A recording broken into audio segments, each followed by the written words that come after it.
मुबारकबाद दूंगा आपके इंतखाब पर, और उससे पहले जो स्पीकर साहब का इंतखाब इस ऐवान ने किया उस पर मैं जनाब स्पीकर साहब को भी मुबारकबाद दूंगा।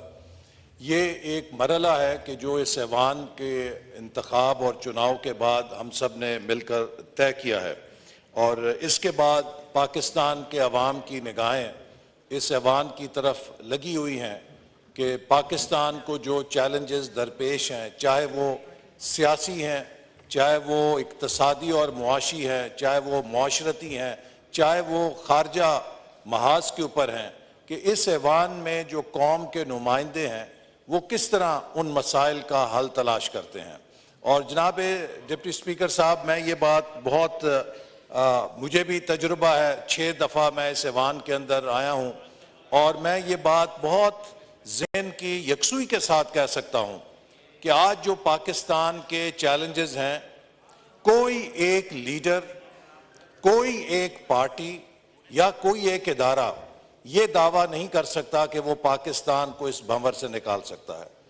इस मुल्क को आगे चलाने का रास्ता इस ऐवान की मजबूती में है। इस मुल्क को आगे चलाने का रास्ता पाकिस्तान में आइन की सरबुलंदी में है, और पाकिस्तान में आइन की सरबुलंदी और पार्लियामेंट की मजबूती का इन्हिसार इस ऐवान के अंदर मौजूदा लोगों की वर्किंग रिलेशनशिप के ऊपर है। अगर इस ऐवान को हम चलाने की सलाहियत पैदा करेंगे तो वो बातें जो आज महमूद खान अचकजई साहब कर रहे हैं आइन की हुक्मरानी की, फिर उन बातों को शर्मिंदा ताबीर किया जा सकता है। लेकिन अगर इस ऐवान के अंदर हम मुसलसल महाजराई पोलराइजेशन की सियासत करेंगे तो शायद वो उम्मीदें जो कौम ने हमसे लगाई हुई हैं हम उन पर भी पूरा नहीं उतर सकेंगे, और इस ऐवान की और आइन की मुसलसल बेतौकीरी का भी जरिया बनते जाएंगे। मैं समझता हूं कि हमारे फाजिल साथियों ने जो तकरीरें की वो उसमें जो तलखी है वो उनकी वक्त के साथ जरूर कम होगी, चूंकि अब उनके ऊपर ये अब हम इंतखाबी मुहिम से आगे आकर इस ऐवान के अंदर बैठ गए हैं, जहां पर अब हमने इस मुल्क के मसलों का हल तलाश करना है। इस मुल्क के मसले कोई बाहर से आके हल नहीं करेगा। इस ऐवान की इज्तिमाई दानिश है जिसने इस मुल्क के मसाइल को हल करना है। कल तक हम उस तरफ बैठे थे, आज हम अगर इस तरफ बैठे हैं तो यही जमहूरी अमल है कि जब हम किसी नशिस्त के ऊपर बैठते हैं तो हमें ये जरूर पेश नजर रखना चाहिए कि कल को इस जमहूरियत के जरिए और इस सियासी अमल के जरिए किरदार बदलते रहते हैं, रोल बदलते रहते हैं, लेकिन हमारी रवायात मुस्तकिल तौर पे तारीख में रकम होती हैं। तो मैं ऑपोजिशन के साथियों को ये दावत दूंगा कि आइए हम इस मुल्क की खातिर, देखिए हमने बहुत बड़े बड़े चैलेंजेस का सामना किया है। इस मुल्क के अंदर वो वक्त था कि जब हर रोज खुदकुश बमबार फटा करता था। इस मुल्क के अंदर वो वक्त था कि जब हर रोज इस मुल्क के अंदर दहशतगर्दी होती थी।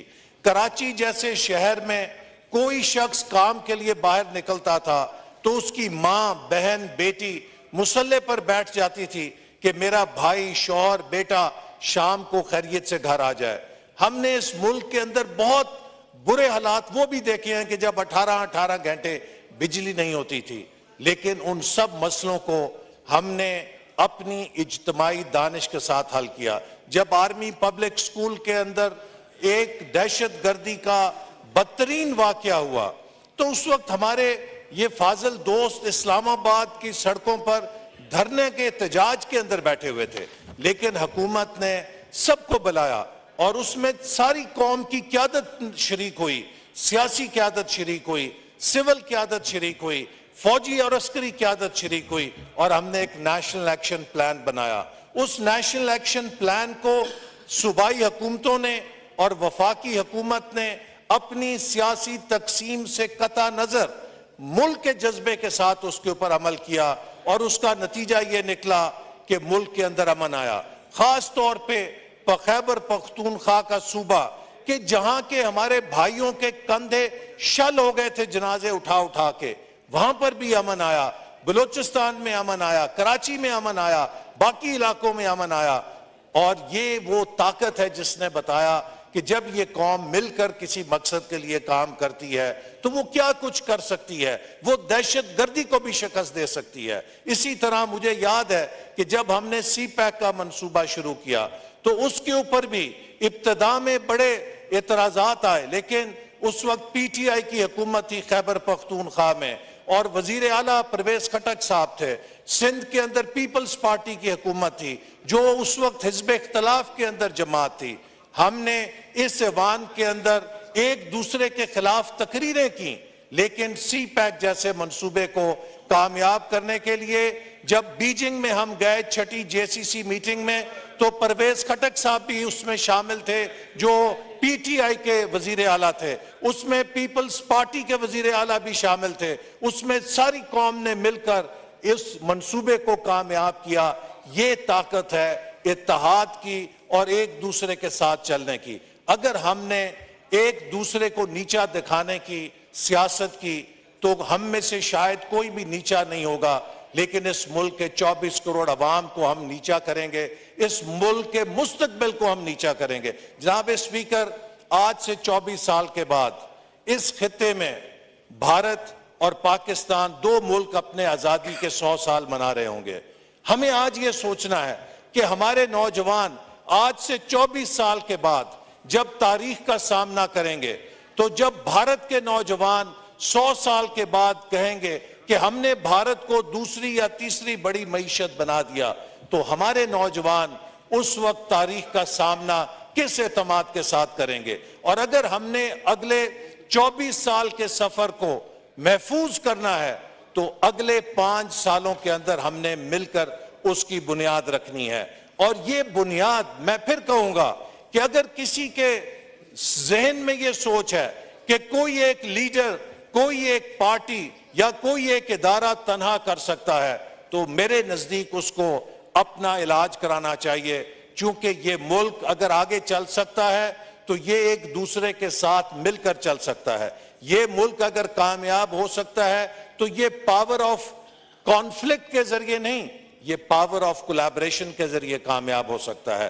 तो हमें जहां पे एक दूसरे के साथ कंपीट करना है, हम अपनी सियासत के लिए एक दूसरे से कंपीट करें, लेकिन जहां इस मुल्क का मफाद होगा वहां पर हमें एक दूसरे के साथ कोलैबोरेट करना होगा। हमें एक दूसरे के साथ कदम से कदम और आवाज से आवाज मिलाकर इस मुल्क के अवाम और इस मुल्क के मुस्तकबिल के लिए काम करना होगा।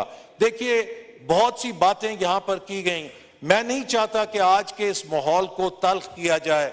मैं एक एक बात का जवाब दे सकता हूं, लेकिन मैं उस बात से गुरेज करूंगा। और मेरे भाई जो आज बात कर रहे हैं, ये वो बातें हैं कि जो हम जब ऑपोजिशन में थे तो इन्हें समझाया करते थे। मैं खुद निशाना बना हूं उस दौर का कि जब मेरे ऊपर और हमारी पूरी पार्टी की क़यादत के ऊपर झूठे मुकदमे बनाए गए।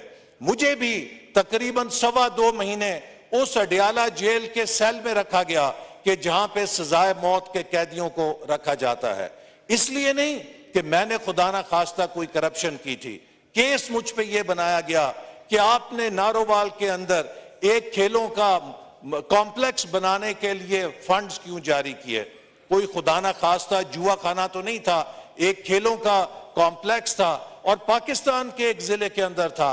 लेकिन उस एक केस में मुझे जेल में डाल के सजा देने की कोशिश की गई। यहां पर हमारे इसी ऐवान के अंदर खुदा के कलमे पढ़कर डिफेंड किया गया कि राना सनाउल्लाह साहब के खिलाफ जो मुकदमा बनाया गया वो मंशियात का बनाकर उनको सजाए मौत के धाने पे पहुंचाने की कोशिश की गई। इसी तरह और बेशुमार केसेस बनाए। लेकिन जनाब स्पीकर, हमने या मैंने कभी ये कोशिश नहीं की कि मैं भी चाहता तो नारोवाल के अंदर कोई तलाश करता, रियासत का दिफा का इदारा उस पर चढ़ दौड़ता, अपने हमायतियों को कहता जाके उस पर हमला कर दो। हमने एक एक केस का अदालत में सामना किया। हमने कभी उस दौर में पाकिस्तान की रियासत की डी ब्रांडिंग नहीं की। हमने कभी अपने हमायतियों को यह नहीं कहा था कि अमेरिका के कांग्रेसमैन और सेनेटर्स के पास जाके पाकिस्तान की मदद बंद कराने के लिए भीख मांगो। हमने कभी कांग्रेसमैन और सेनेटर्स को खत नहीं लिखे कि पाकिस्तान की इमदाद बंद करो। हमने उस वक्त कभी ये नहीं कहा कि IMF का मुआहदा पाकिस्तान से बंद कर दो। हमने अपनी जंग पाकिस्तान के अंदर लड़ी, हमने अपनी जंग पाकिस्तान की अदालतों में लड़ी और खुद को हमने बेगुनाह साबित कराया। और ये अब सुने ना, हमने आपकी बात सुनी है, आपकी बात बड़े तहम्मुल से सुनी है। अपने अंदर हौसला पैदा करें, सच्ची बात सुनने का हौसला पैदा करें।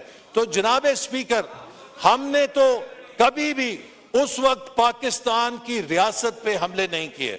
इनके लीडर कहते थे, इनके लीडर से हमने सुना कि वो कौमें तबाह हो जाती हैं कि जिनके बड़ों के लिए और कानून हो और जिनके छोटों के लिए और कानून हो।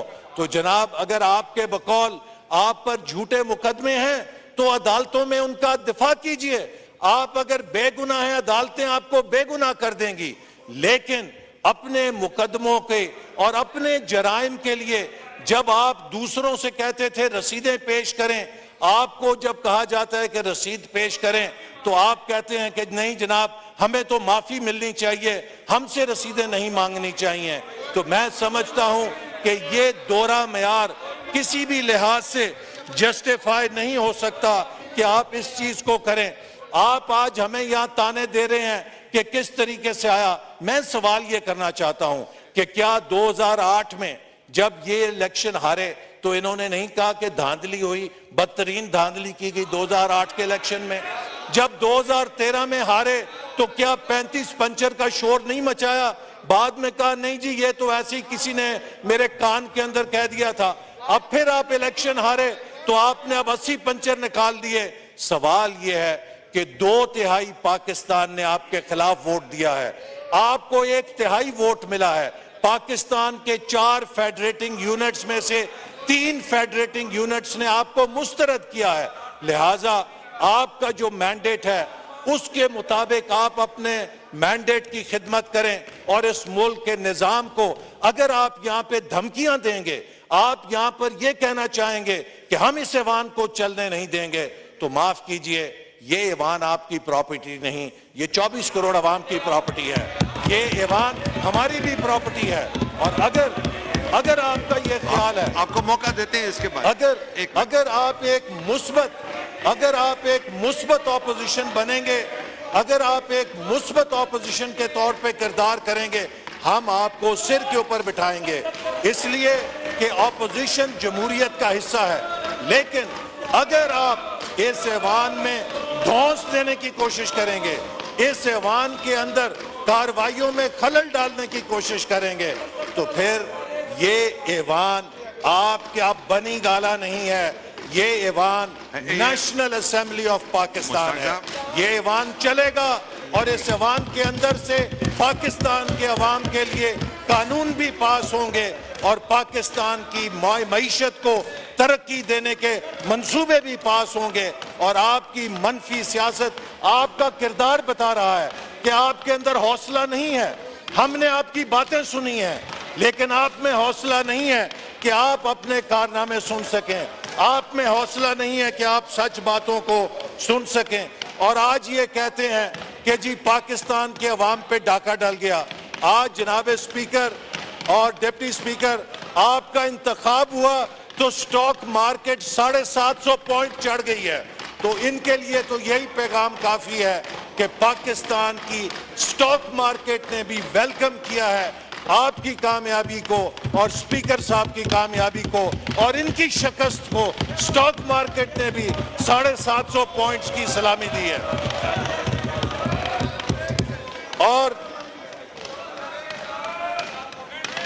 और वैसे आज ये गिला कर रहे हैं कि इस मुल्क में एजेंसियां नहीं होनी चाहिए।